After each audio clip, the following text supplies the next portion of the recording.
got a message for us today that's going to be great.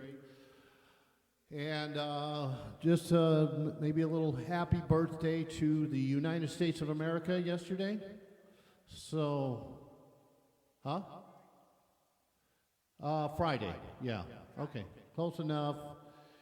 Happy birthday, America. So, with that, we'd like to start the service with a song called This Is the Day, and if you please rise and join with us to bring up the spirit, we greatly appreciate it. You ready? I'm ready. Here we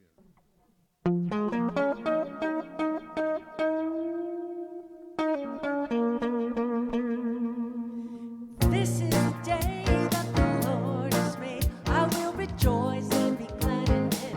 Sing with me.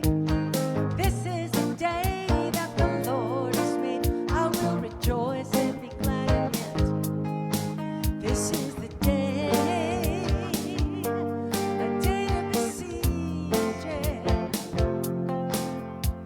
A day I can feel my spirit set free.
Good morning.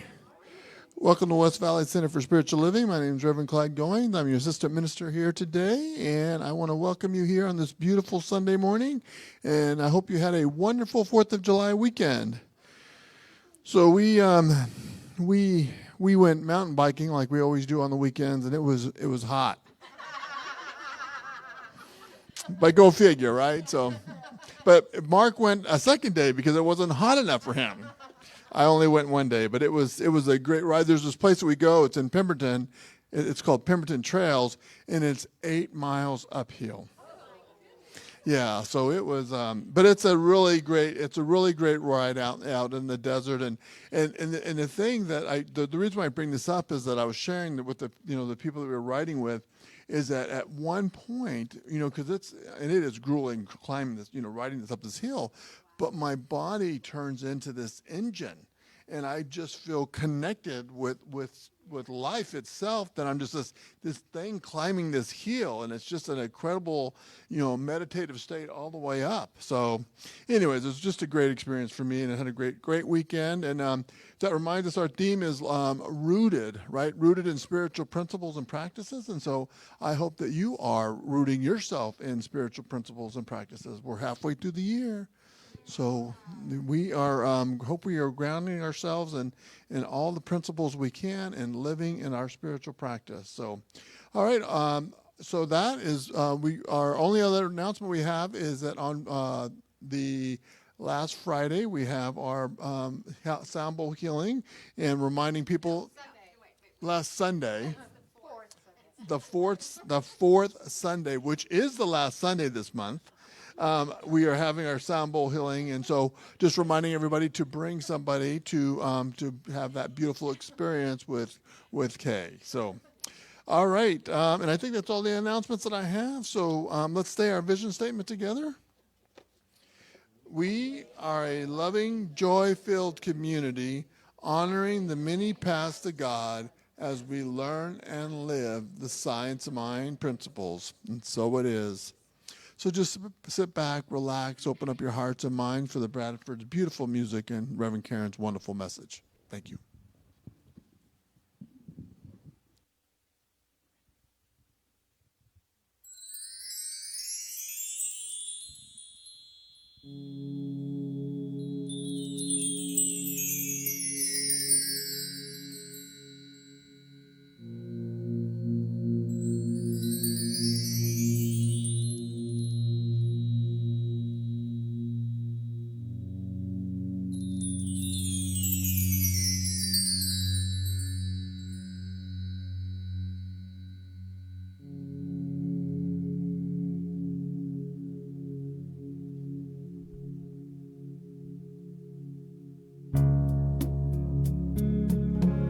So just take a deep breath, relax as we move within.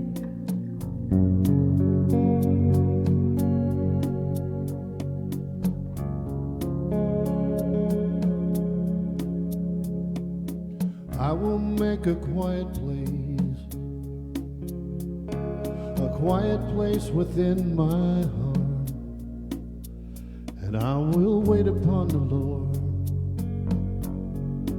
Wait upon the Lord. Be still, my soul, be still. Be still, my soul, be still. Be still and know.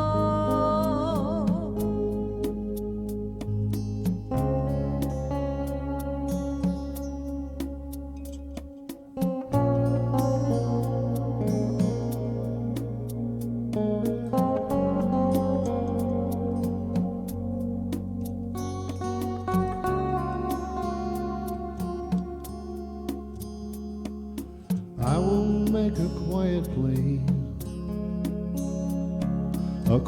place within my mind. I will wait upon the Lord. Wait upon the Lord. Be still, my soul, be still.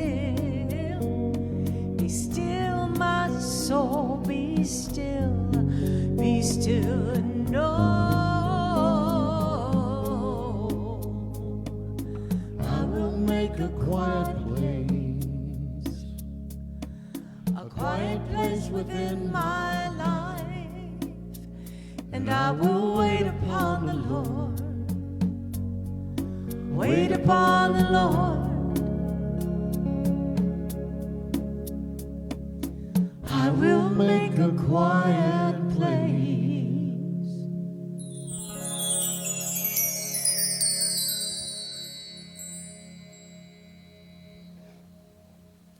A quiet place. A quiet place where God resides. Where God, the expression of love, beauty, peace, joy, abundance, prosperity, and infinite possibilities.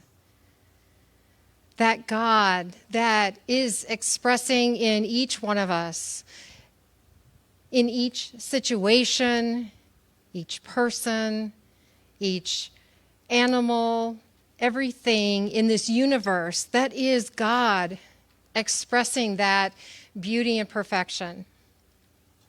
And what I know of God, I know of each one of us here, all of those watching online, and all of those in this divine universe. As we are connected, we are joined, we are one with that sweet spirit. And I know for this day, this beautiful Sunday morning at the West Valley Center for Spiritual Living, that everything is in divine right order, divine right action, and divine right timing. And knowing that everyone here is that joyous expression of God. And I speak a word of blessing for all those here, all those in service today, and for the Bradfords, knowing that their beautiful music flows with that divine harmony that touches our hearts and souls, that is so beautiful and perfectly executed for us to receive that joy and that harmony. And for Reverend Karen, knowing that her words are absolutely perfect for us to receive, as she is speaking the words of God that flow divinely through her, as her, on this day. And for all those faith traditions, all other faith traditions, knowing that there are many paths to the one God. And I'm so grateful for this day, and I release my words into the law, knowing that it is already done. It is so, and together we say, and so it is. My reading today is from Creative Mind and Success by our founder, Ernest Holmes. And this is on the section on enlarging our thought. We can never stand still in our thought. Either we will be growing or else we will be going back. As we can attract to ourselves only what we first have a mental likeness of, it follows that if we wish to attract larger things, we must provide larger thoughts. This enlarging of consciousness is so necessary that too much cannot be said about it. Then he goes on to say, as there is no stopping in the power which is infinite, as the limitless is without bounds, so should we keep on trying to see more and greater possibilities in life. We should definitely work every day for the expansion of thought. The man with the big thought is always the man who does big things in life. Get hold of the biggest thing that you can think of and claim it for your own. Mentally see it and hold it as a thing already done, and you will prove to yourself that life is without bounds. Let's take a moment to contemplate those thoughts. And so it is.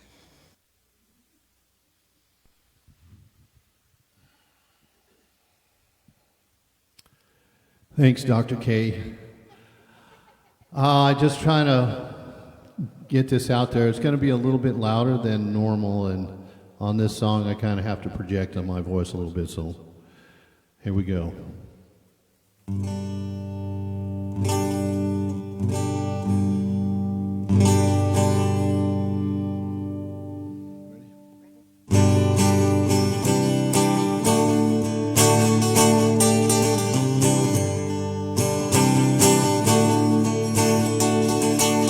Everybody wants to live how they want to live, and everybody wants to love like they want to love, and everybody wants to be closer to free.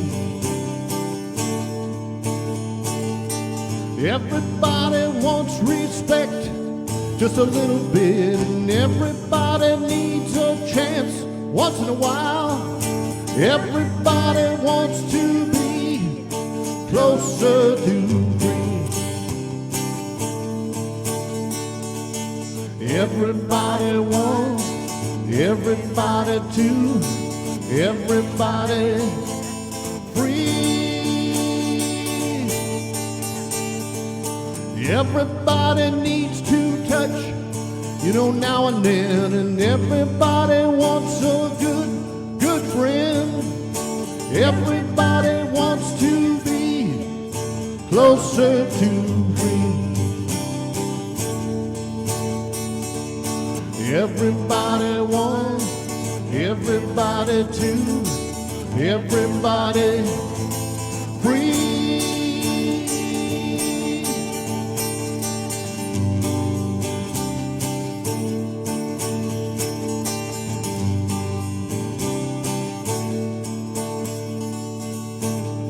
Everybody wants to live how they want to live, and everybody wants to love like they want to love, and everybody wants to be closer to free. Yeah, closer to free. Yeah, closer to free. Closer to free.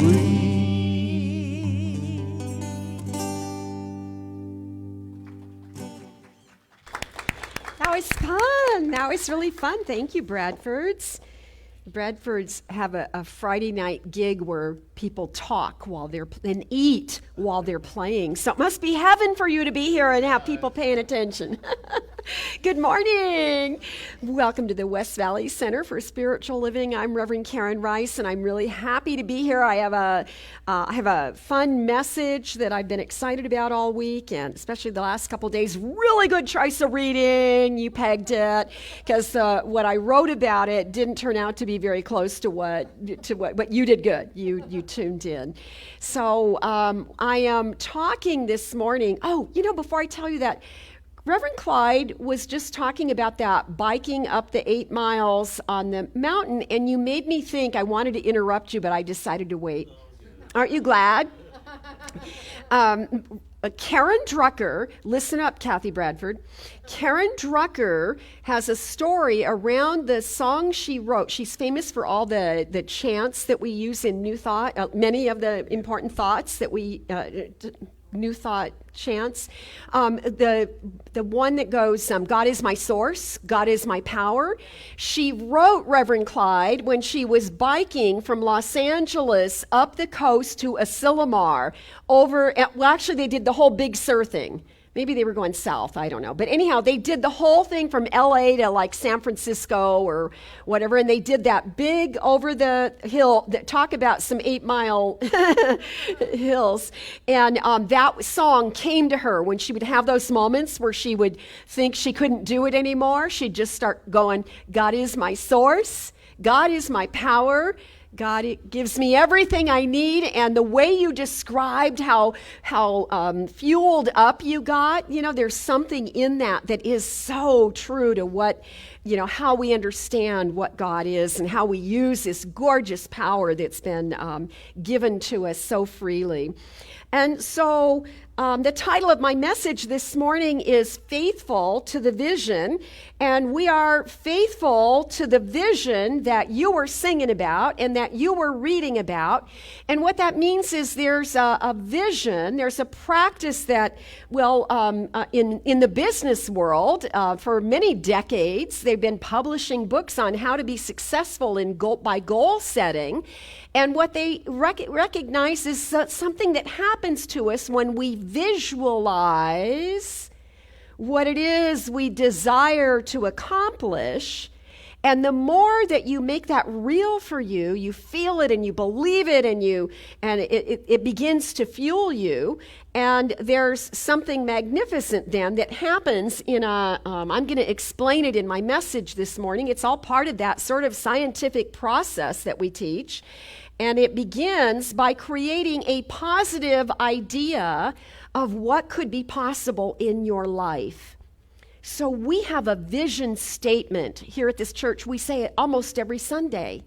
And it starts out by saying we're joy-filled. So we started when we did this work to figure out what represents this community. The first thing was always joy, and we always get that there's something vibrant about us. And so we started with that, and then we realized that the next most important thing was that we honor all paths. And it's not that we do that well, but that we know it warrants reminding ourselves to accept I have a path, you have a path. They might look slightly different, but in that stream of spiritual traditions that have been in existence for thousands of years, there is a thread of truth in every single religious practice. And so our founder, Ernest Holmes, found that way of synthesizing those universal truths, and that was how we came up with what was important to us as a community, what represents us as a community. And so we say it every week to remind ourselves. And then our organization, Centers for Spiritual Living, has a global heart vision, and we have it there on the wall. And so the bottom line of that is that we believe believe in a world that works for all living things, not just for people and not just for peace on earth, but that there's this much greater way we can all harmonize. And as we do, even in those sporadic moments, there's something about consciousness that continues to rise on the planet in a positive way. And so the title of my message is Being Faithful to the Vision. And that's what I'm inviting us to look at today. See, a vision statement is different than a mission statement. The mission should describe what you do, the work you do. But you will notice we always speak out loud the words of our vision statement because that is the way we remember who and what we are. We look at the being. So the vision statement is about being, who we are, and the mission statement is about doing. Both of those are always in your programs and on the website, and they're kind of everywhere around the building. You can look them up, but I love that it seems really easy to remember that we know who we are, and it feels powerful to say it as a crowd, as a group. So we look at this idea of visualization as that kind of that way that we begin to imagine the things we would like different in our life, or the things we would like different on the planet, and the ways in which we would like to know that better futures are coming. And we have all this evidence now since the early 2000s, the brain research, the studies and the reports have been published, and we have all this information. But I want to tell you this morning about my favorite study that was done back in 1996, not that long ago, but predates the work that we have really good access to. Although I did find this on the internet this morning just to double check my facts. I haven't told the story in a long time, and I'm glad I did because it's even better than I remembered. But this study was done at the University of Pennsylvania, and what they did was they wanted to see, they were testing out how visualization and imagining good things, does that impact outcome? So we already knew people like Tiger Woods. They would go, "What makes you so great?" And he would say, "Well, when I'm getting ready, I'm visualizing the ball dropping in the hole." You know, and basketball players were saying, "Yeah, I know when I'm standing at the free shot, you know, I'm doing the free throw. I know I'm going to do it. While I'm doing it, I embody the knowingness of it. We claim it, we own it, we accept it as the truth. And the more you feel it, and this is right out of classic metaphysics, the classic metaphysicians called that involution. You are getting yourself involved in a really inward way. But what they did on this study, back to the University of Pennsylvania in 1996, they took a group of volunteers and they tested them all over a period of a couple days. They had them stand at the court, you know, and do like free throws. And they had somebody that was tallying everybody that was doing that so they could get an average of how many shots they would make, how many throws, and how many shots would be successful. And so everybody left that day with a sort of a statistic, a starting point, the pre-test, you know, if you will. And then, is this familiar, Dr. K? Is this what they do when you're working on a dissertation and they make you do all those research things? It's like, yeah. Just say yes. I will never earn a doctorate degree for that reason. I'd rather believe my own research than, you know. So they take all the stats, all the totals they've tallied of all the people in the study, and they divide these people into 3 groups, just randomly. And now these people have committed to a 30-day project. They have committed to be in integrity for 30 days. And they take the first group, let's just call them Group A, and they tell Group A, now we want you to go home, and for the next 30 days, you're going to get yourself to the basketball court, and you're going to shoot free shots for 30 minutes. You're going to do nothing else but shoot those free shots and try and get your score higher than it is right now. They took the second group, And they said to the second group, you're going to go home and it's like you don't have to do a thing. You're just going to come back in 30 days and we're going to retest you again. But they took the third group, and this is where it gets really interesting.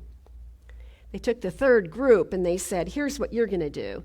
You're going to go to the same basketball, the gym where everybody else is shooting hoops. You're going to find a place to sit, and you're going to close your eyes for the same 30 minutes. You're going to close your eyes and imagine that you are at that line and you are shooting baskets and you're making baskets. And you're going to do that for a half an hour every day for 30 days. So they all did what they were told, probably, and then as much as that can be, as much as that can be done. And they come back and they're retested, and as expected, the group that did nothing showed no change. Pretty predictable. The group that shot baskets, that was literally out there on the court shooting baskets. Is that a good shoot basket thing? Yeah. I do that. I don't really know much about sports, but I wouldn't be doing it if I was sleeveless right now at my age. It would be, well, never mind. Moving on quickly. So the group that actually did the shooting and making, and they tracked how many baskets they had, a 24% improvement from the work they did. But the group that did nothing but sit and imagine improved 23%. Wow. That is 1% difference. What we imagine is what becomes our reality. I used to teach this for 14 years before I took this gig.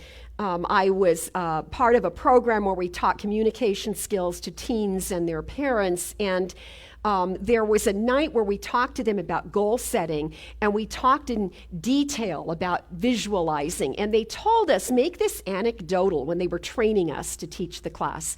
Make it anecdotal, find a real experience in your life, something you really would like to achieve or accomplish, because what you're going to notice is the more you tell that same story over and over, the quicker you're going to get it. Now, this was before I had ever heard the term demonstration or manifesting. It was none of that. It was well before all of that. And so I used to tell this story about how I wanted to go to Stonehenge. And one day I'm going to go to Stonehenge, and so this is how I visualize it. I told this story over and over. I imagine that I'm packing for the trip, and I'm thinking, ooh, it's probably going to be cold, maybe even rainy in England at that time of year, and probably all year, I don't know.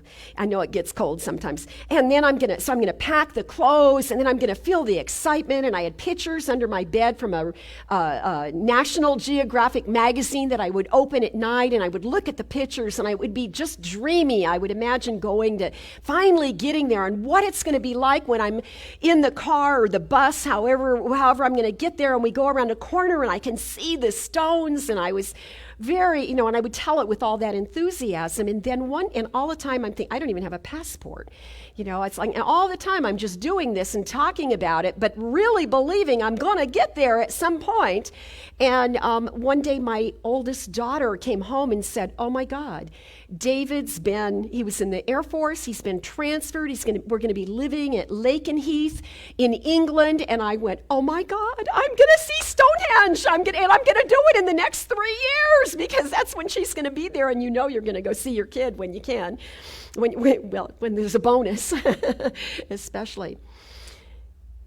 Those things happen, and the more real we make it as we're thinking about it, envisioning it, visualizing it, the quicker things happen. So the metaphysicians that would talk about involution had this theory that when you feel that quickening inside of you, it's like it's done. And something literally shifts for me in prayer. When I get that feeling like, oh, yeah, it's done, then the prayer can be done. So you know it until you own it. And I think it's something about owning it that opens us up to be ready to receive it. So it starts in a thought. Here's how the metaphysicians would talk about it. They would say that, now we know a lot more around all of this, but your thoughts kick off everything. First, you have the thought. your thoughts stir feelings inside your inner experience, but those feelings with enough potency become emotion. You begin to emote a different kind of energy, and it could be, it could be anger, or it could be joy, or it could be sadness, or it could be serenity. It doesn't matter. All of those things work in the same way. Feeling to thought to emoting, and then the experience itself is born from that process. So it's a brilliant idea, and I think our teaching is really based on that whole premise that we can set intention, we can be really present and set intentions, and I always like to say, I intend my mind. I love that statement. But we get distracted from those ideas, and when I'm distracted, I move further away from, I just move more into whatever it is I have to deal with, whatever grabs you in a minute, and you're no longer enlightened and holy. You become very real. And what I notice is that in this physical world, or the realm of physicality that we live in, everything seems separated, right? This lectern is different than me. This singer is different. I'm in this body, she's in that body. We're separated just by the nature of our humanity. But the bigger understanding, as you deepen in your spiritual adventure, your journey through spiritual deepening, we begin to see that it's not that simple, that we're really all connected in a much more powerful way. So in form, in this life we live, everything seems to have an edge. Everything seems to have an opposite. We see life in pairs of opposites, and I thought, wow, that is really helpful for me to hear it that way. In this world, in this life, in this journey I'm on right now, there are edges and there are opposites. And that's just a fact. That's just a fact. And every one of us knows that to be true, because there are times in life where we bump into a sharp corner and it leaves a bruise, right? Either a bruise that shows on your body, or your ego is bruised, or your feelings are hurt, or in some way the livingness of life is the thing that kind of bounces us around. I know this well because I used to, I'm going to say, I don't know that it matters if it's used to, or I'm still going to do it, but I'd find bruises on my arms. Once in a blue moon, not necessarily the same arm, and I finally caught myself bumping into the door jamb one day, and it's just when I get in a hurry, I'm moving around, and maybe I've got a sleeve that's hanging down that catches and it pulls me back, and then I get a little bruise. And so we know this to be true. We know that life is full of stuff like that. And when we pay a lot of attention to our bruises and our problems, then we seem to start missing the good that's also happening in the world and in our lives. Thoughts, feelings, emotions begin to take over. So from the view of quantum mechanics, they have their own languaging in that world. I love it because it is the place where spirit and science kind of come together. From the view of quantum mechanics, that whole process of involution is very valid, but they explain it in far more scientific ways. And what they tell us is that there's energy, and that the energy, under the influence of whatever we're doing with it and how we're directing it or not directing it, well, I guess we're always directing it, but not necessarily in a way we want to, that then it becomes something, or in their language they would say the wave, the energy as a wave becomes the particle, and then something collapses into form, something comes to be. And so that's the same process we're talking about, this idea of visualization. So logically, we can begin to understand that when we're really paying attention to what ails us, or just the the edges and opposites that we bump into in life or that we try and reconcile in our living, it becomes like a way we are, it's almost like you're looking under a microscope or you're doing the zoom on your camera, but when we zoom in, it is to the exclusion of everything else that continues to sort of be normal and be functioning in the way that it's supposed to be functioning. But we can't see it because we're not focused in that direction.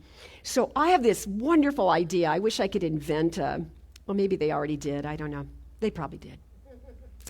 But I'd like some kind of a measuring device. Now, I see it as a scale, and that, of course, wouldn't work because I'm talking about thoughts and feelings and beliefs that you can't really take out and weigh. But I see it as my goal is to create an atmosphere of thought in my own mind.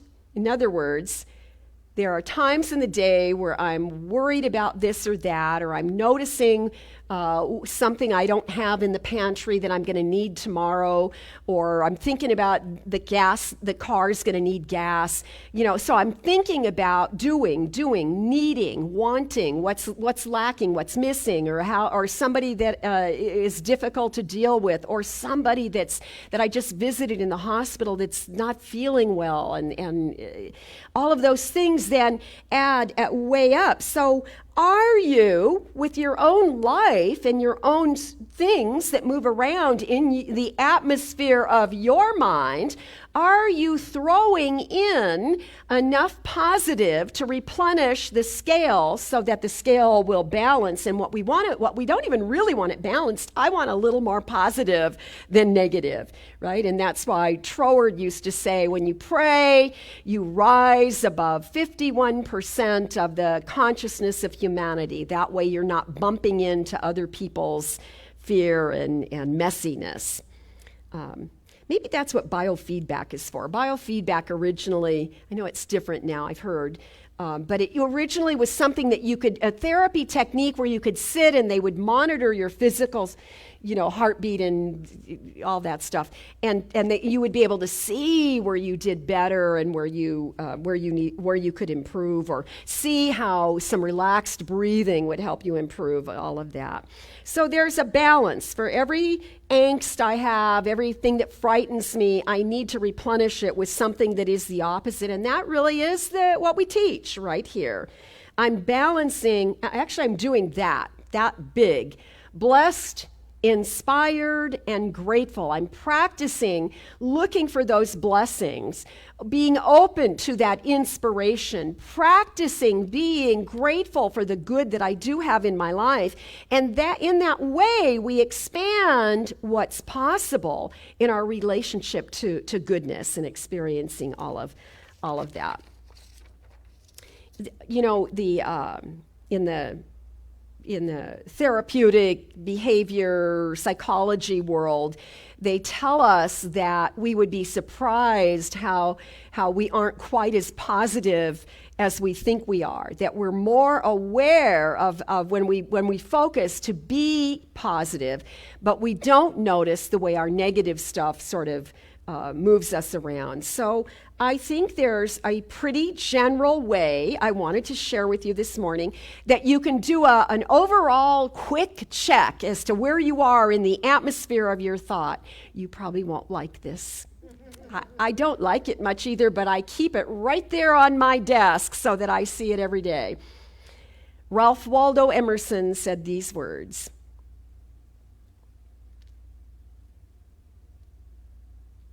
most people don't realize that their opinion of the world is a confession of their character. Most people don't realize that your opinion of the world is a confession of your character. See why I don't like it? If I'm having a good day, it sounds pretty good, but it really gets in my face when I'm grumpy. And then I back that up with Emma Curtis Hopkins, whom is my most favorite woman mystic. Emma said, this one always makes me laugh. If the tongue is still speaking of hardship, its owner has not sensed the presence of God. If the tongue is still speaking of hardship, the owner has missed the goodness in life. You're not connected to the godness of your living. And the way that she always used that was, she says, right in the first 2 lessons that she teaches, in every book she's ever published, those first 2 lessons are the same thing. God is good. And good is God. If you have trouble with the term good, God, throw in another O, because it's all the same. And then she does those wacky things where she says things like, as much as I want my good wants me. My God wants me. Right? There is a good for me in the universe, and I can use it. And I ought to have it. She said she would just be so daring and brazen. There's a good for me, and I ought to have it. And so I see that that's where we get into trouble, when we forget about that good, when we have not been faithful to the vision, to the possibility, to using our imaginations in a positive way to create that good, so that the wave can collapse into the particle and we can have a shift in our continence, as well as in the physical things that transpire in our living. I'm certain that if I'm showing you my latest bruise from running into the door jamb at home, you can be pretty sure I'm not happy with myself in that moment. I'm not bragging, right? I think about it like that. And if the first thing I say to you is complaining about how hot it is today, then you can be sure that something in my life, in my experience, in that moment, I'm not comfortable in my own skin. See, this makes perfect sense to me. I think we're blessed because we live in the desert, because, not everybody does. I still ask why some summers.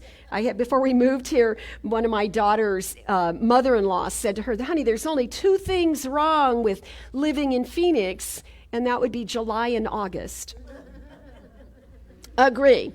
Except that's when we get monsoon, and I do like monsoon. We've already had a little taste of monsoon, haven't we?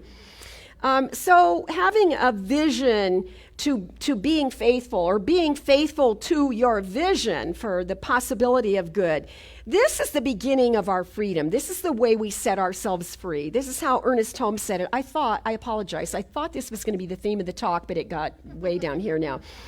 Having announced the law of liberty, having, declared that we are free beings, we are born in the image and likeness of God. So he says, having announced the law of liberty, we must not deny it. I just thought that would be such a great quote for 4th of July weekend, right?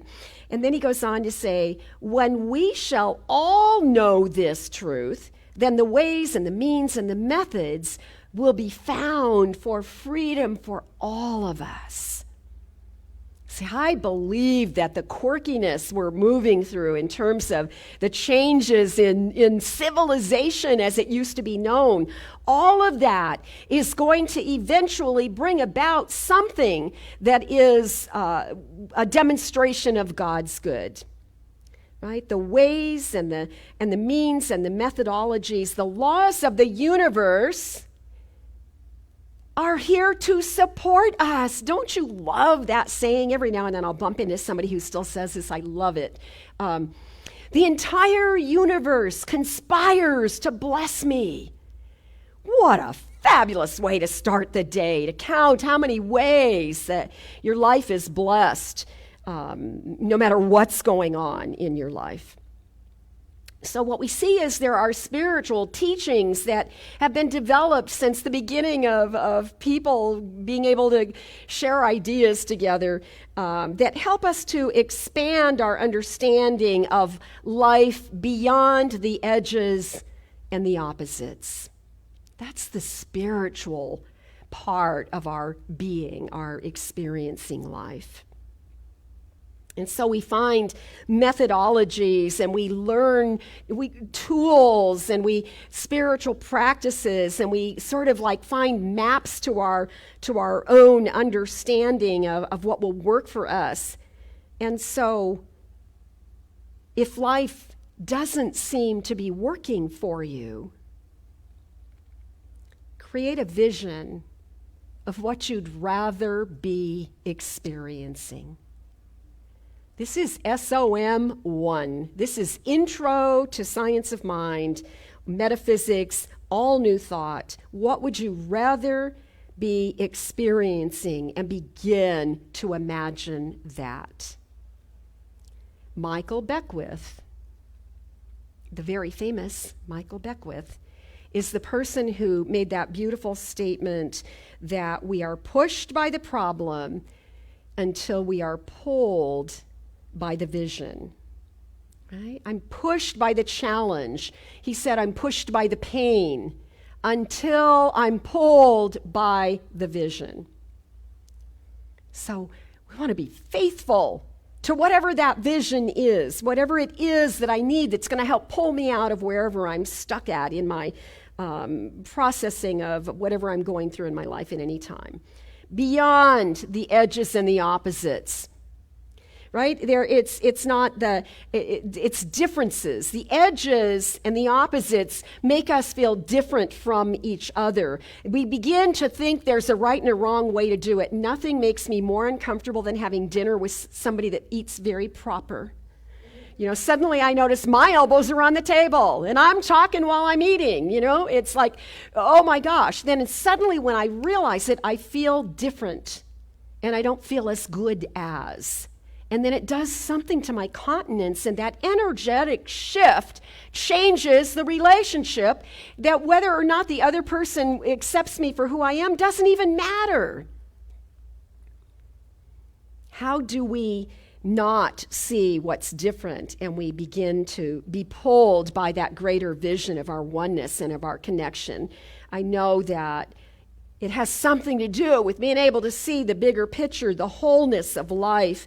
When I've wandered away, when I'm looking too up close, oh my gosh, I hate the magnifying mirror. I hate the magnifying mirror. It is so hard to get away from that mirror and then look at in the full-length mirror and try and see a positive image of who I am. I have to go take a walk and shake it off and then come back and represent myself to myself. Right? So the closer you examine a problem, the further away from truth you get. And that's just a universal fact or thought. It's somebody's idea. Somebody thought it up somewhere. And in that close-up mirror, you can only see a piece of the whole. And the problem you're trying to fix, you can only see what's broken. So, yes, we want to be... we want to know where the edges are because we don't want to fall off the cliff, right? We want to learn to read the signs of life so that we don't accidentally go the wrong way down a one-way street. We want to learn the door jamb is still right there where it always was, so we can learn to walk through the door with a little more calm and be present and be conscious of how we're walking. I just get in a hurry. But it is about all of that, reading the signs and being conscious. Do you know, in the old days of map making, when they were discovering new lands on the other sides of oceans, when they still thought, many people still thought the earth was flat, the map maker would, if it was a piece of ocean and nobody had sailed to the other side yet, they would write on the map, "There be dragons." Isn't that fabulous? So it's just the unknown, and the unknown is always scary to us. When I'm faithful to the vision, I'm living in a greater sense of balance with not only all that is, but what's becoming in my forward movement in life. So be loyal to tending your mind and be considerate of the overall atmosphere of thought that's going on in your mind. There are always, every spiritual tradition, there's always this theme that shows up in one way or another, talking about helping us address the dualities of life. That's why we have devils and angels and good guys and bad guys. So there's a universal theme, but what I like is that ancient symbol of the yin and the yang, because it's that circle with the kind of the S thing, and it's half black and half white with a little dot of the opposite in the middle of it. And it implies that in all of life, we encounter dark and night, and that it's a wheel and that it continues to turn. So we've got this ancient wisdom that is really helpful to examine. If, however, we step into more current history, like the beginning of Judaism and eventually Christianity, which, obviously it's not that current, but if you look at what's happened in the story of creation once the Bible was written and proclaimed to be the sacred word of God,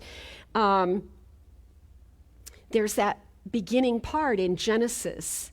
There's that whole idea of the garden where everything is fabulous, it's perfect, and Adam and Eve are there in the garden. But even before Adam and Eve get to the garden is the story of how God created. And there's more. If you read Genesis carefully, you'll see that that some of those stories kind of contradict each other.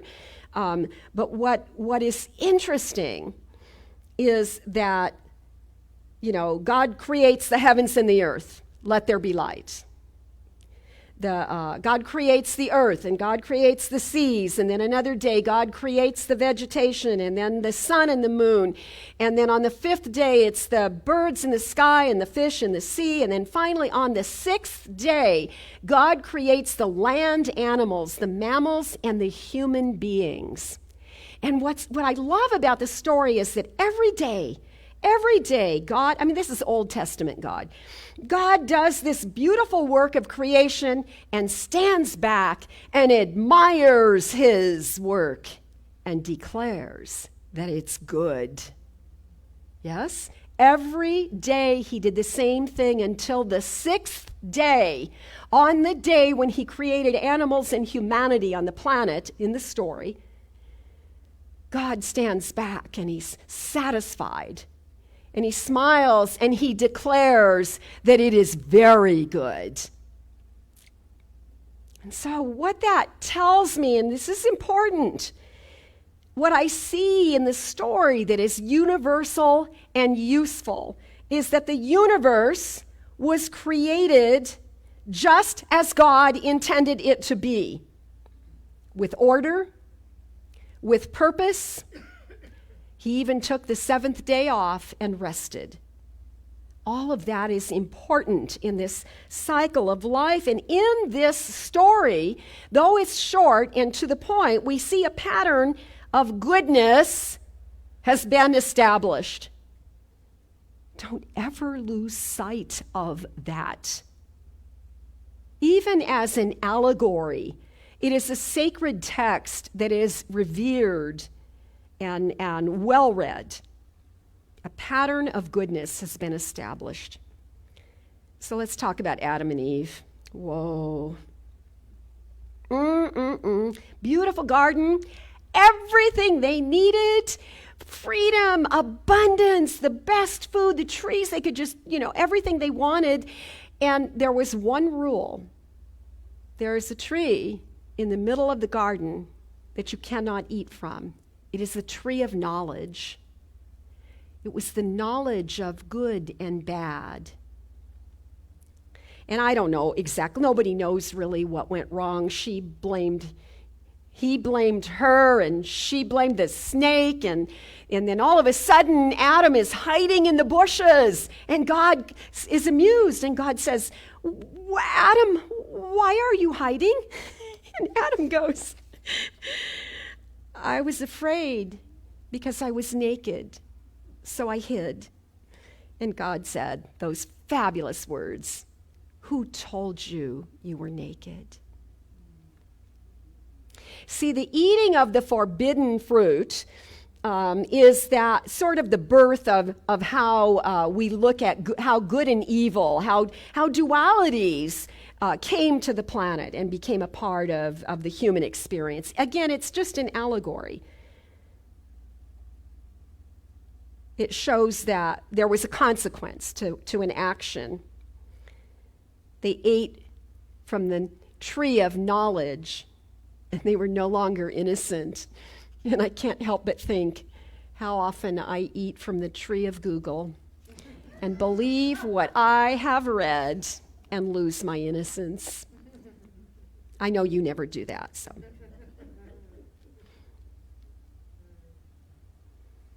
It's a story about choice. Here's what Holmes said. Holmes wrote about this in the textbook. He said, the part of us that can be fooled, we don't ever like to feel foolish. We don't. We hate being duped. We hate feeling foolish. The part of us that can be fooled eats of the fruit of dual experience, and in so doing, reveals its own nakedness. Gosh, he's so good. It makes so much sense to me. It's the dual experience that tricks us. And then it sort of exposes our vulnerability. And we forget that there's a part of us that cannot be fooled. There is a part of us that is always perfect and untouched by limitations of any sort. A part of us that has always got that seed of perfect health, that knows, that has this intelligence in our body that is constantly healing us. Oh my goodness, probably the things we don't even know that we've healed from. But Holmes goes on to say, it is only when we compare perfection to imperfection, or when we compare peace to chaos, or abundance to lack, or sickness to health. When we compare, we feel naked and vulnerable. And that, he says, it is only then, when we feel naked, that we must hide from ourselves. Hide from yourself. I'm having a good time at dinner until I notice you don't have your elbows on the table. Right? And then I want to hide that so that you don't know that I don't know better, or I didn't think about it before I sat down with you, right? But why would we hide who we are? So there's a piece of what's being said here today that is like, if you don't like who you are, you can change it. And there are spiritual practices that can help us do that. But we are born in the image and likeness of God. We are born under the law of liberty, that is freedom for all. We have a God-given authority, and we do not need to hide from truth. So, remember, we're pushed by the pain until we're pulled by the vision. And what I want you to leave with this morning is that it's good to be faithful to the vision.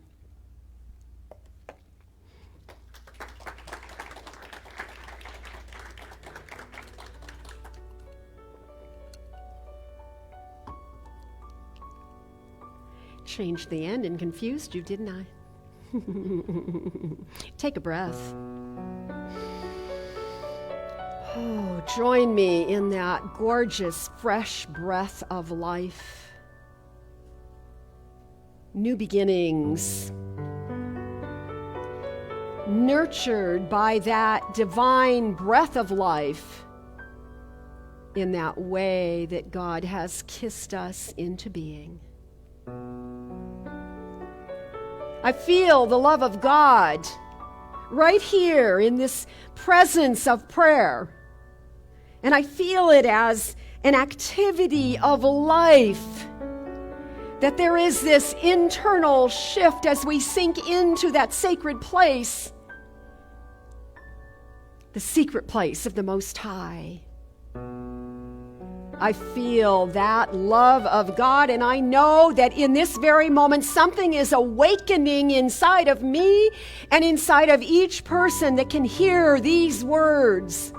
that we are unified by the powerful words of prayer, so that there is a movement of the Holy Spirit that touches us no matter where we are, no matter how separated we might seem geographically. The words of prayer unify us, so that wherever two or more are gathered, God's goodness is amplified.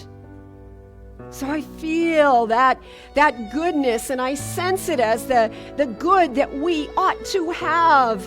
And I know that all we have to do is to imagine that it is possible, that our challenges bring us information, that illness is the very thing that wakes up the divine DNA in our bodies, and we begin to heal even now, life expressing more fully. For it is our wholeness, it is our perfection that desires to be released on this planet. And so I know that we can create an image for our own selves, and that we can rise and do better. In 30 days, we can be 23% above where we were a month ago. And we know that this wisdom is given so that it might help us feel dedicated to be faithful to the vision, to remember that we are entitled to the healing that we desire, so that we might open our hearts and our minds and allow the work of the Holy Spirit to mend anything that is out of order, to realign the systems of our body so that there is a flow of life that replenishes and rejuvenates. And that this flow of life that is circulating is also circulating in our finances, in our relationship with money and our things, our possessions, and even more so in our relationships. That God's flow of sweet love is ongoing. And all we have to do is get away from that mirror that magnifies the errors and look at the beauty of the whole. And so every time we see a gorgeous sky in this monsoon season, we can remember that we have been revived by Spirit itself. That sense of awe replaces anything opposite. And in this way, we are knowing, we are imitating the likeness of God when we stand back and we look at our life and we declare that it is good. So I say thank you, God. Thank you, life. Thank you, Infinite Spirit, for all these blessings, these ideas that are fresh again in our mind.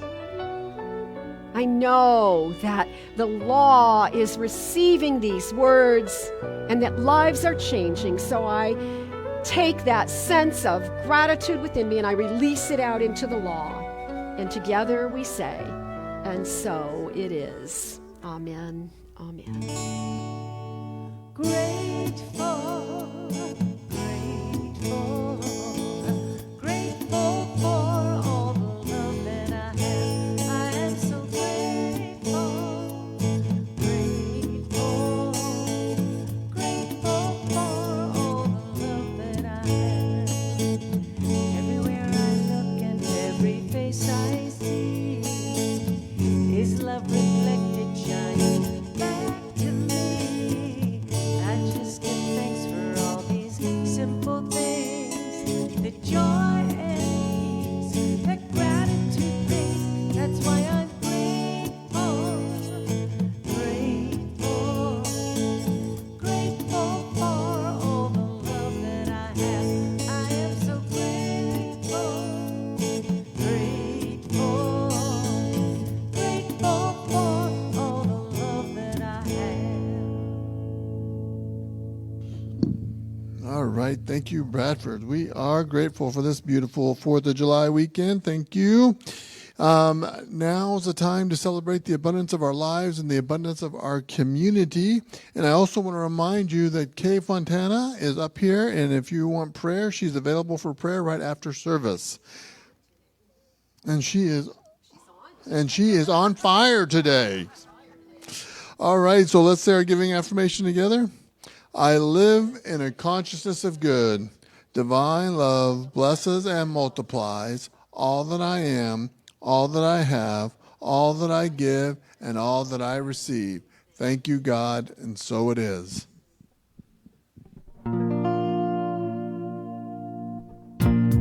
Please rise for our last song.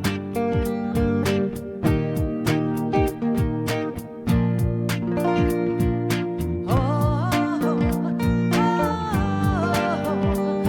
it feels so good to be alive.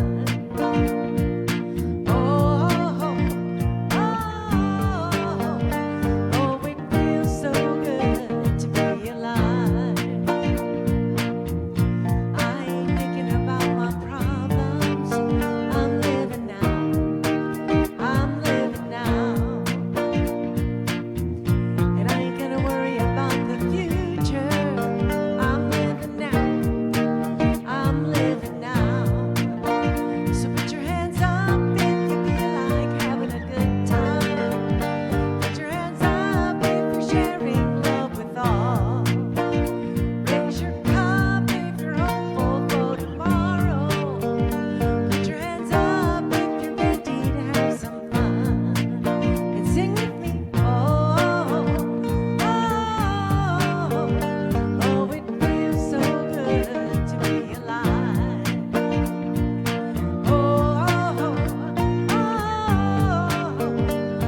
It feels so good to be alive. Feels good, don't it? Feels good, don't it? Only got one life, live in the moment. Feels good, don't it? Feels good, don't it? Only got one life, live in the moment. Feels good, don't it? Feels good, don't it? Only got one life, live in the moment. Feels good, don't it? Feels good, don't it? Only got one life, live. It feels so good to be alive.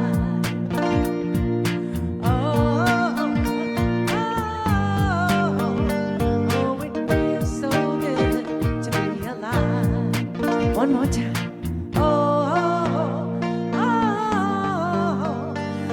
It feels so good to be alive. Woo.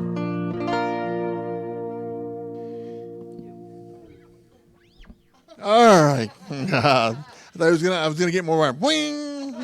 I was waiting for that. Anyways, now let's say our closing affirmation together. Repeat after me. I balance my internal harmony. And stay faithful to my vision. And so it is.